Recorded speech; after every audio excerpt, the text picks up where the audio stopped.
YS Jagan రాజకీయాలను ఇంకా సీరియస్గా తీసుకోవడం లేదు. పొరుగు రాష్ట్రానికి చెందిన మాజీ ముఖ్యమంత్రి కేసీఆర్తో ఆయన పోటీ పడుతున్నారు.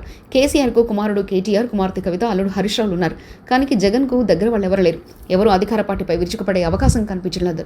బంధువులందరూ దాదాపుగా దూరమయ్యారు. అదే సమయంలో నేతలు కూడా వరుస అరెస్టులతో బయటకు రావడానికి కూడా భయపడిపోతున్నారు.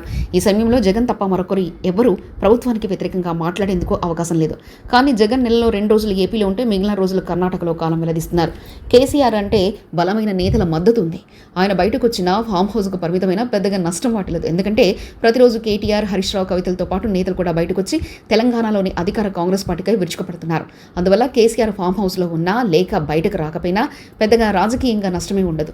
వారే పార్టీని ముందుండి నడిపిస్తున్నారు. కేసీఆర్ కేవలం డైరెక్షన్స్ ఇస్తే సరిపోతుంది. క్యాడర్తో భరోసా నింపేందుకు వారు చాలు. అందుకే కేసీఆర్ దాదాపు 2 ఏళ్ల నుంచి బయటకు రాకుండా బిందాస్గా ఉన్నప్పటికీ పార్టీని గాడి తప్పనివ్వకుండా కంట్రోల్ చేయగలుగుతున్నారు.